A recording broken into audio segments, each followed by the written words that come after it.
سامعین گرامی قدر، اللہ کی فضل و رحمت سے رمضان کا پہلا روزہ گزر چکا ہے، اور رمضان یہ بات لے کے آتا ہے کہ انسان نیکیوں کے کیا ارادے بناتا ہے اور نیکیاں کرنے کے کیا منصوبے بناتا ہے اور برائیاں چھوڑنے کے کیا طریقے اپناتا ہے۔ روزہ ڈھال ہے۔ نبی کریم صلی اللہ علیہ وسلم نے ارشاد فرمایا روزہ ڈھال ہے۔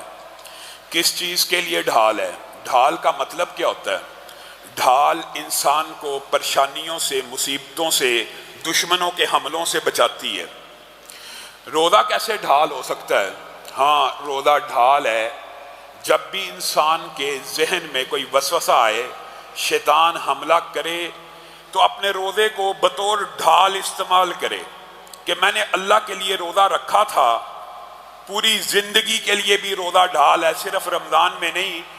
رمضان کے اندر تو ہم یہ سوچتے ہیں کہ ہم نے اللہ کے لیے پانی چھوڑا، برائی بھی چھوڑیں گے، اللہ کے لیے حلال چیزیں چھوڑی ہیں تو بری چیزیں بھی چھوڑیں گے، لیکن یہ جو تربیت اور ٹریننگ رمضان کے مہینے میں میری اور آپ کی ہو رہی ہے، اس کو پورا سال ایسے کنٹینیو کرنا ہے کہ جب بھی کوئی برا خیال آئے تو روزے کو بطور ڈھال استعمال کیا جائے، اس دن روزہ رکھا جائے۔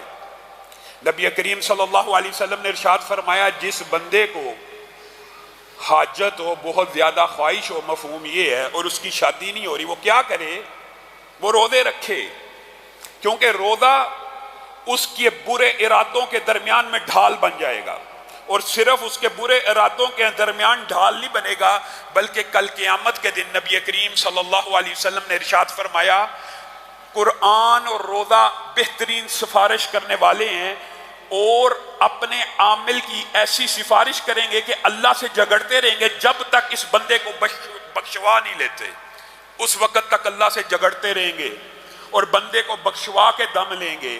اس ڈھال کا استعمال کرنا ہے اس مہینے کے اندر۔ چند باتیں کل آپ کے سامنے رکھی تھی اور ایک دو باتیں کر کے آپ سے آج کچھ وعدے بھی لینے۔ یہ وہ مہینہ ہے، آپ نے یہ آیتیں سنی ہوئی ہیں کہ انا انزلنا، اس رمضان شہر رمضان الذی انزل فیہ القرآن انا انزلناہ فی لیلۃ القدر۔ آپ کو پتہ ہے اس مہینے کے اندر قرآن نازل ہوا، اس میں تو کوئی اختلاف نہیں ہے، اور یہ کلام حمید کی، یہ دیکھ لیں اللہ کا کلام ہے نا، اللہ کی صفت ہے، اس وجہ سے اس کا مقام و مرتبہ اتنا اعلیٰ اور بلند ہے، اس کا مقام و مرتبہ اتنا اعلیٰ اور بلند ہے کہ جس بستی پہ نازل ہوا اس کو اللہ نے ام القریٰ کہا، شہروں کی سردار۔ جس نبی پہ نازل ہوا وہ نبیوں کے سردار، جس مہینے میں نازل ہوا وہ مہینوں کا سردار، جس رات میں نازل ہوا وہ رات 1000 مہینے سے بھی افضل ہو گئی۔ اگر رمضان کے اندر ایک رات صرف اس کے نزول کی وجہ سے 1000 مہینوں سے بہتر ہے، اور یہاں پہ جو عام طور پہ مغالطہ اس کو بھی دور کر لیجئے، بعض لوگ یہ سمجھتے ہیں کہ قرآن پاک کی یہ جو بعض آیات ہیں یہ شب برات کے حوالے سے آئی ہیں، یہ ساری کی ساری آیتیں اسی رات کے حوالے سے ہیں، تقدیر کے فیصلے، کتابت، رزق کے، یہ جتنی احادیث شب برات کے ساتھ بیان کی جاتی ہیں حقیقت میں وہ اسی لیلۃ القدر کے ساتھ خاص ہیں۔ لیلۃ القدر، قدر، آپ بتائیں پیچھے کوئی بہام رہ جاتا ہے کہ تقدیر کے فیصلے اللہ تعالیٰ جو جاری فرماتا ہے، ویسے تو یوم کتابت تقدیر میں ہر روز لکھ دیا، لیکن وہ فیصلے جو فرشتوں کو تھمائے جاتے ہیں ہر سال ریویو کر کے، بندے کے اعمال کی وجہ سے ریویو ہوتی رہتی ہے، تقدیر بھی، دعا تقدیر کو کئی مرتبہ بدل دیتی ہے، صدقہ آنے والی مصیبت کو ٹال دیتا ہے، یہ ایک الگ موضوع ہے۔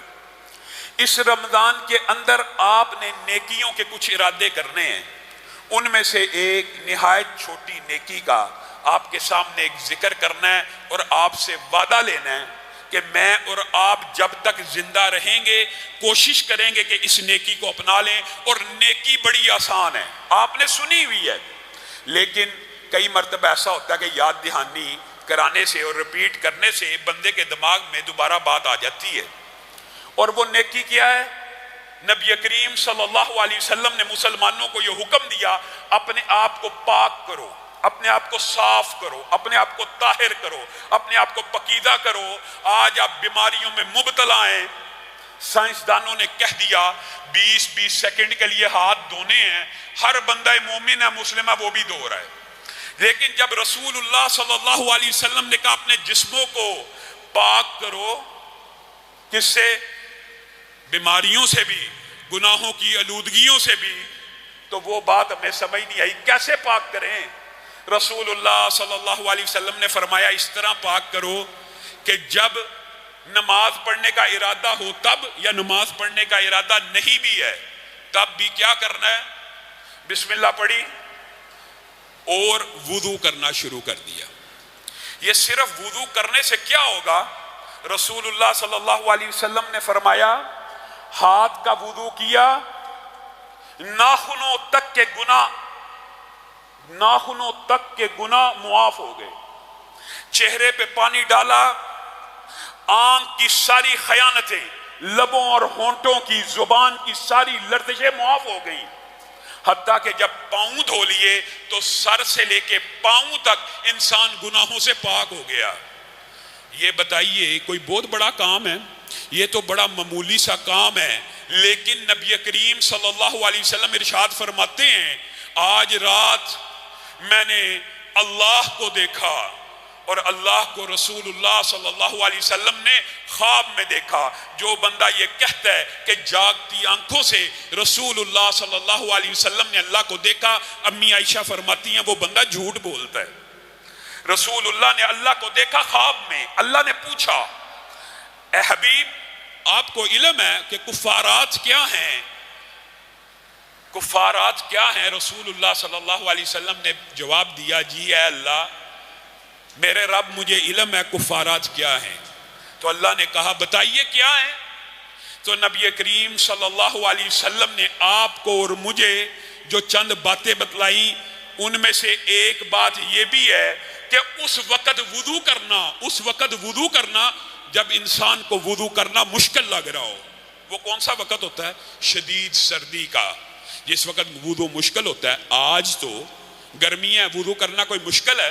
یہ اتنا بڑا اجر و ثواب کا کام ہے، بیماریوں کو دور کرنے کا کام ہے، گناہوں کو دور کرنے کا کام ہے کہ آپ حیران رہ جائیں۔ رسول اللہ صلی اللہ علیہ وسلم نے ارشاد فرمایا جو بندہ سونے سے پہلے صرف وضو کر کے سوتا ہے، بتائیے یہ حدیث سنی ہے، آج آپ نے یہ وعدہ کرنا ہے اپنے آپ سے، اللہ سے، اللہ یہ اتنی بڑی بات نبی کریم کی ہم تک پہنچی ہے، آج ارادہ کرتے ہیں کبھی اس کام کو نہیں چھوڑیں گے۔ نبی کریم صلی اللہ علیہ وسلم نے ارشاد فرمایا جو بندہ رات سونے سے قبل وضو کرتا ہے، کوئی نماز پڑھتا ہے نہیں، کوئی تلاوت کرتا ہے نہیں، صرف وضو کرتا ہے اور وضو کر کے سو جاتا ہے، اللہ رب العزت آسمان کی بلندیوں سے ایک فرشتہ نازل کرتے ہیں جو پوری رات اس کے ساتھ بسر کرتا ہے۔ کس کام کے لیے؟ کس کام کے لیے؟ سبحان اللہ۔ جو بندہ صرف وضو کر کے سو جائے، اللہ آسمان سے ایک فرشتہ نازل کرتے ہیں کہ پوری رات اس بندے کے ساتھ رہنا ہے۔ یہی فضیلت ہوتی تو بات مکمل تھی، لیکن اللہ تعالیٰ نے بھی نبی کریم کے ذریعے کوئی بات مخفی یا پوشیدہ نہیں چھوڑی۔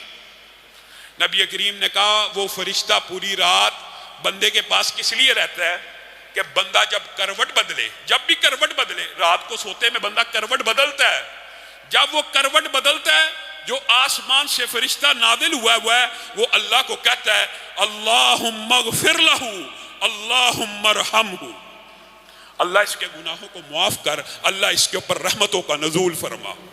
اور حدیث کے دوسرے ٹکڑے کے الفاظ پتہ کیا؟ کروٹ سے کئی مرتبہ آنکھ نہیں کھلتی، انسان سویا ہوا ہے، کروٹ لی پتہ ہی نہیں، بندے کو بھی نہیں پتا میں نے کروٹ لی ہے کہ نہیں، لیکن فرشتہ دعا کرتا جا رہا ہے اللہ اس کی مغفرت کر، اس کے اوپر رحمتوں کا نزول فرما۔ اور پھر حدیث میں کیا آتا ہے کہ کبھی ایسا بھی ہوتا ہے کہ بندے کی آنکھ کھل جاتی ہے، سوتے میں اچانک آنکھ کھل گئی، جیسے ہی آنکھ کھلی کروٹ نہ بھی لی ہو فرشتہ دعا شروع کر دیتا ہے اللہ اس نے وضو کر کے، بتائیے رسول اللہ صلی اللہ علیہ وسلم کو، آپ کو، اب بتائیے صرف وضو کرنا اس کا اجر و ثواب کیوں ہے؟ آپ نے یہ بات نوٹ کی ہے کیوں ہے؟ کیونکہ میں نے اور آپ نے اس نیت سے وضو کیا ہے کہ ہمارے نبی نے حکم دیا ہے، بس کوئی لاجک نہیں، کوئی منطق نہیں، کوئی فلسفہ نہیں، جو رسول اللہ کہہ دیں وہ بطور علت ہمیں علم ہو جائے تو ٹھیک ہے، پتہ چل جائے کہ اس کی حکمتیں کیا ہیں، اور حکمتیں بھی محدثین نے بیان کر دی ہیں کہ بیماریوں سے دور کرنے والا، گناہوں سے دور کرنے والا، صرف آنکھ کھلی ہے فرشتہ دعا کر رہا ہے، اسی پر بات بس ہو جاتی ہے اور بات مکمل ہے۔ لیکن نبی کریم صلی اللہ علیہ وسلم نے اس سے بھی ایک عظیم بات کی ہے۔ بندہ سویا ہوا ہے، وضو کر کے سویا ہے، آپ لوگ اکثر پوچھتے ہیں ہماری دعائیں قبول نہیں ہوتی، ہماری دعائیں فوری نہیں سنی جاتی۔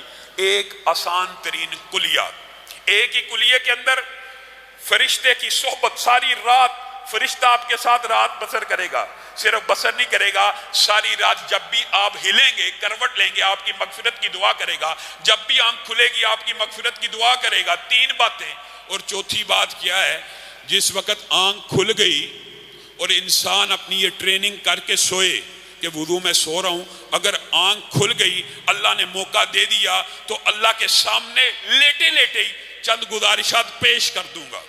نبی کریم صلی اللہ علیہ وسلم نے کہا وضو کی حالت میں سونے والا انسان کروٹ لے تب بھی معافی، آنکھ کھلے تب بھی معافی کی دعا تو فرشتہ کر رہا ہے، لیکن اتنا بیدار ہو جائے کہ ہوش حواس آ جائیں اور اللہ کے سامنے ہاتھوں کو پھیلا کر اسی حالت میں اللہ سے کسی بھی چیز کا مطالبہ کرے، اللہ تعالیٰ وہ مطالبہ قبول کر لیتے ہیں۔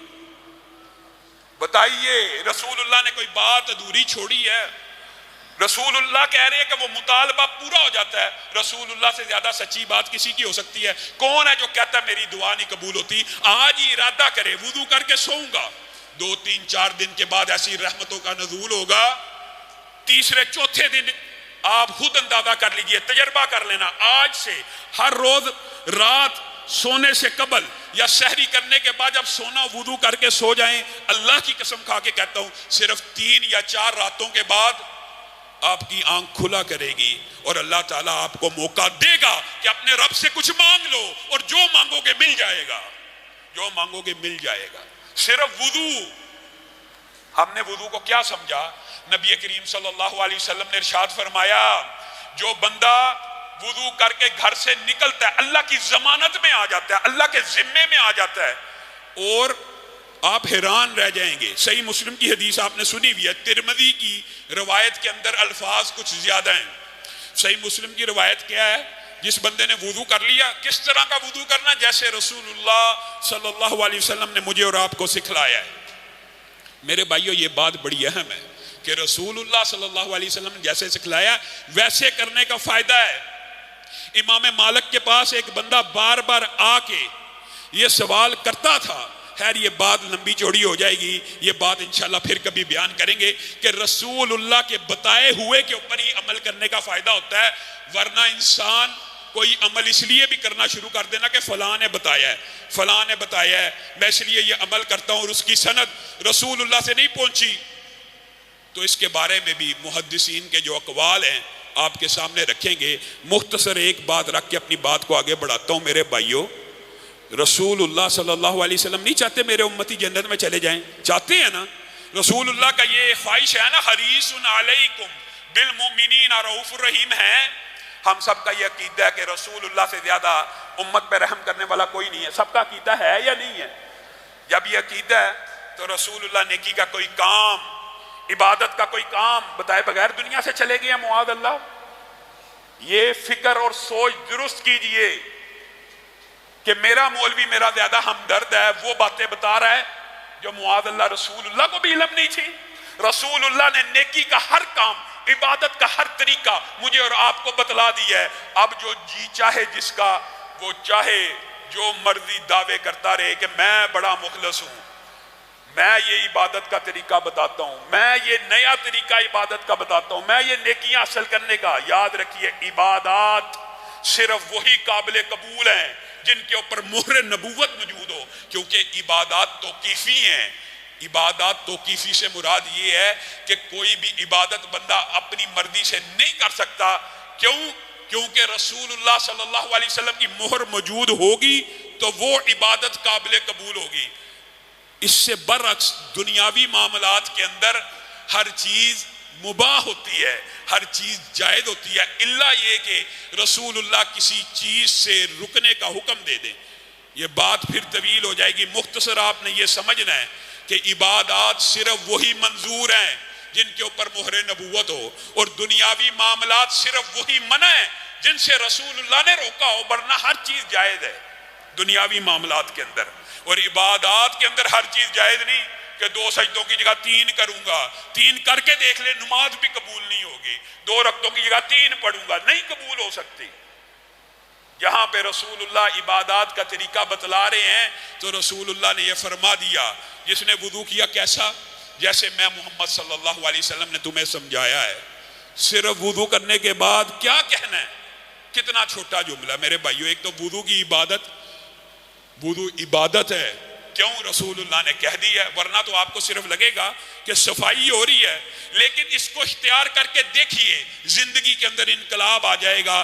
رسول اللہ صلی اللہ علیہ وسلم نے فرمایا وضو کرنے کے بعد اگر کوئی بندہ یہ کہ اشہد اللہ الہ الا اللہ واشہد ان محمد عبدہ ورسولہ، اور ترمذی شریف نے، ترمذی کے اندر یہی حدیث بعض الفاظ زائد کے ساتھ ہے، اور اس کی سند کے اوپر کچھ ائمہ کا اختلاف ہے کہ اللہم اجعلنی من التوابین وجعلنی من المتطہرین پڑھنا یا نہیں پڑھنا، لیکن یہ حدیث صحیح مسلم کے اندر موجود ہے کہ جو بندہ صرف یہ کہے اشہد اللہ الہ الا اللہ واشہد ان محمد عبدہ ورسولہ وضو کرنے کے بعد، تو جنت کے 8 دروازے کھول دیے جاتے ہیں اور کہا جاتا ہے جس سے جی چاہے داخل ہو جا۔ یہ وضو کی عبادت، اتنی آسان عبادت۔ اور پھر وضو کرنے کے بعد بندہ مومن کہاں آتا ہے؟ مسجدوں میں آتا ہے۔ نماز باجماعت کی جو حقیقت ہے، جو فضائل ہیں، وہ آپ سن کے حیران رہ جائیں۔ آپ صرف یہ اندازہ کیجئے یہ اتنی بڑی عبادت ہے، اتنی بڑی عبادت ہے جس کو ہم، یہ جو فردی روزے یا فردی نماز کو ہم عبادت کے طور پہ لیتے ہیں، لیکن یہ بھی سمجھتے ہیں ہمارے پر فرض ہے، لائبلٹی ہے، ہر حالت میں دینی ہے، یہ کوئی نوافل نہیں ہے۔ لیکن اجر و ثواب اس لیے بتایا جاتا ہے کہ بندے کے ذہن میں کبھی کمزوری آئے، کبھی کوئی اشکال آ جاتا ہے، شیطان وسوسہ ڈالتا ہے، ایک بات شیطان کی طرف سے آتی ہے دماغ میں، ایک فرشتے کی طرف سے، تو جس وقت وسوسے آ رہے ہوں اس وقت کے لیے یہ حدیث سے انسان کو یاد ہونی چاہیے۔ نبی کریم صلی اللہ علیہ وسلم نے فرمایا گھر سے ابھی نکلا ہے نا، ابھی نکلا ہے وضو کر کے، تو اپنی انگلیوں کو ایسے نہ ملائے۔ کیوں نہ ملائے؟ کیونکہ وہ حالت نماز میں ہے، ابھی گھر سے نکلا حالت نماز میں ہے، اللہ کے ذمے میں ہے، اللہ کی ضمانت میں ہے، اور جب مسجد میں آ جائے ابھی نماز کو ادا نہیں کیا، ابھی نماز کو ادا نہیں کیا۔ نبی کریم صلی اللہ علیہ وسلم نے فرمایا جو بندہ مسجد کے اندر داخل ہوا، وضو کر کے آیا، مسجد میں داخل ہو کے بیٹھ گیا، وہ حالت نماز میں ہے، اور آسمان سے ایک فرشتہ اس کو ویلکم کرنے کے لیے آتا ہے، اس کے ساتھ کھڑا ہو جاتا ہے، اور یہ جتنی دیر نماز کا انتظار کر رہا ہوتا ہے وہ فرشتہ اللہ سے دعا کر رہا ہوتا ہے اللہم اغفر لہ اللہم ارحم، اللہ اس کے گناہ معاف کر دے، اللہ اس کی مغفرت فرما دے۔ لوگوں سے کہتے ہو کہ ہمارے لیے دعا کرو کہ ہم جنت میں چلے جائیں، اللہ آسمان سے فرشتہ نازل کرتا ہے جو اللہ سے دعا کرتا ہے کہ اللہ اس کو معاف کر، اس کو رحم کر۔ فرشتہ کس نے نازل کیا ہے؟ اللہ نے۔ فرشتہ اپنے مرضی سے آیا ہے، اللہ کے حکم سے آیا ہے۔ لا یسبقونہ بالقول، لا یسبقونہ بالقول، اللہ کہہ رہا اپنی مرضی سے بولتا ہی نہیں، اپنی مرضی سے فرشتہ بولتا ہی نہیں۔ اللہ نے حکم دیا کہ اس بندے کی مغفرت کی دعا کر، کیوں؟ تاکہ میں تیری ندا کو سنوں۔ جب بھیجا اللہ نے، دعا اللہ کروا رہا ہے، تو کیا وہ دعا قبول نہیں ہوگی؟ یہ آپ کو کسی نے وسوسہ ڈالا ہوا ہے، مغالطہ ڈالا ہوا ہے۔ اس لیے محدثین نے لکھ دیا کہ صرف ایک نماز بھی صحیح سنت طریقے سے ادا ہو جائے سارے پچھلے گناہ معاف ہو جاتے ہیں۔ کیوں لکھ دیا؟ تاکہ تو اور میں جب سست ہونے لگیں، جب ہمارے دماغ میں اشکال آ جائے آج باجماعت نہیں پڑھنی، آج باجماعت نہیں پڑھنی۔ میرے بھائیوں، بندہ مومن کے اوپر، مرد ہو تو اس کے اوپر نماز مسجد میں فرض ہے۔ یہ کسی نے مغالطہ ڈال دیا گھر میں بھی ہو جائے گی، یہ مغالطہ ہے۔ عذر شرعی موجود ہو گھر میں نماز ہو جاتی ہے، لیکن اگر عذر شرعی نہیں ہے، یہ مسجدوں کو قائم کیوں کیا گیا؟ یہ مسجدوں کو بنایا اس لیے گیا کہ مردوں کی نماز ہوتی مساجد میں، اور یہ جو اجر و ثواب کی حدیثیں ہیں، عورتوں کے لیے اپنے گھر میں مسلے کے اوپر بیٹھ جائیں، نماز کا انتظار کریں، وہی محدثین نے یہ بات بھی وضاحت سے بیان کر دی ہے کہ عورت کے لیے کیا ہے. یہ تو مرد کے لیے تھا کہ مرد آیا مسجد میں، فرشتہ آسمان سے آیا، اس کے لیے دعا کرتا رہا کہ نماز کے انتظار میں بیٹھا ہے. عورت کیا کرے؟ عورت اگر اپنے گھر میں ہی نماز کا انتظار کرے کہ جب اذان ہوگی، جب ندا دی جائے گی، اے رب تیرے سامنے سجدہ ریز ہو جاؤں گی، تو اس عورت کے لیے بھی آسمان سے فرشتہ آتا ہے. جتنی دیر تک وہ نماز کے انتظار میں بیٹھی رہتی ہے اس کے لیے بھی مغفرت کی دعا ہو رہی ہوتی ہے. عورتیں گھروں میں بیٹھ کے یہ ساری فضیلتیں اپنا سکتی ہیں. پھر مسجدوں میں آ جائیں، جب مسجدوں میں آ جائیں تو اس کے بعد کتنی عظمت کی حدیثیں ہیں میرے بھائیوں. لیکن آپ نے یہ بھی سوچنا ہے ان احادیث کی کچھ تطبیق ہے. پہلی حدیث، اس کے اندر جھگڑا نہیں کرنا. نبی کریم صلی اللہ علیہ وسلم نے فرمایا ان اللہ و ملائکتہ یصلون علی الصف الاول. اب یہ حدیث سن لی کہ اللہ اور فرشتے، آسمان کا رب اور آسمان کے فرشتے اس بندے کے اوپر درود بھیجتے ہیں جو پہلی صف میں آ کے نماز کو ادا کرتا ہے. اس کا مطلب یہ نہیں کہ پہلی صف کے لیے جھگڑا شروع ہو جائے. کیوں؟ رسول اللہ نے دیگر باتیں بھی بیان کر دی. صحابہ نے پوچھ لیا کہ صرف پہلی صف کے اوپر؟ نبی کریم نے کہا نہیں، وعلی الصف الثانی، دوسری صف کے اوپر بھی. پھر صحابہ نے، یہ صحابہ پوچھ لیا کرتے تھے نیکی کے کاموں کے بارے میں.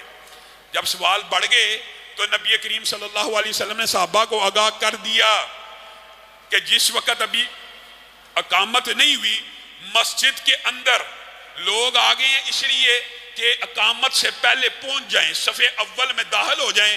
تو رسول اللہ صلی اللہ علیہ وسلم نے فرما دیا یعنی اقامت سے پہلے 20 صفیں ہوں، 30 صفیں ہوں، ان اللہ و ملائکتہ یصلون علی الصفوف الاول. اقامت سے پہلے 100 صف بھی ہو جائے، ساری صفوں کے اوپر اللہ اور فرشتے درود بھیج دیتے ہیں. بات ہے اقامت سے پہلے آنا. ہاں اقامت کے بعد آئے گا تو اجر و ثواب کم ہوتا چلا جائے گا، کم ہوتا چلا جائے گا. میرے بھائیوں، نبی کریم صلی اللہ علیہ وسلم نے اس حوالے سے بے شمار حدیثیں رکھی ہیں. ایک حدیث بیان کر کے اپنی بات کو ختم کروں گا اور کل اس حوالے سے چند گزارشات کو مزید رکھوں گا. نبی کریم صلی اللہ علیہ وسلم نے فرمایا جو بندہ وضو کر کے، ہمارا موضوع وضو ہے اور آپ سب وعدہ کریں کہ آج کے بعد کوشش کریں گے سونے سے پہلے وضو کریں گے. کوشش کرنی ہے، باقی کام اللہ نے نیکی کی توفیق دینی ہے. میری بہنیں بیٹیاں بھی یہ ارادہ کریں اور بھائی بھی. کتنا کا مشکل کام ہے، کتنا کو مشکل کام ہے، کوئی مشکل کام نہیں. جب آپ اپنا یہ روٹین بنائیں گے اللہ کے فضل و کرم سے آسان ہو جائے گی. نبی کریم صلی اللہ علیہ وسلم نے فرمایا وضو کر کے جو بندہ گھر سے نکلتا ہے نا باجماعت نماز کے لیے، تو اللہ تعالیٰ اس کے لیے ایک مہمانی تیار کرتا ہے. اور اسی حدیث کے اندر زیر زبر کے فرق کے ساتھ اگر بات کی جائے تو اللہ تعالیٰ اس کے لیے جنت میں ایک محل قائم کرتے ہیں. کس کے لیے؟ جو صرف باجماعت نماز کے لیے مسجد کی طرف آ رہے. اور اس مہمانی کا ہلکا سا آپ کے سامنے نقشہ رکھ کے اپنی بات کو ختم کروں گا. اللہ رب العزت جو ایک وقت کی میزبانی کل قیامت کے دن کریں گے، اس کے ڈرائنگ روم کا انداز یہ ہوگا کہ ایک یاقوت سے بنا ہوا کمرہ ہوگا. اس کے اندر 70 کمرے زمرد کے ہوں گے. اس زمرد کے کمرے کے اندر 70 دسترخوان پڑے ہوں گے. ہر دسترخوان کے اوپر 70 کھانے ہوں گے. ہر کھانے کے 70 ذائقے ہوں گے. یہ اللہ بندہ مومن کے لیے ایک وقت کی میزبانی کرے گا. اللہ تعالی ہمیں ان میں شامل فرما. جو کہا گیا، جو سنا گیا، اس کو سمجھنے کی توفیق عنایت فرما. سبحان ربک رب العزت عما یصفون وسلام علی المرسلین والحمد للہ رب العالمین.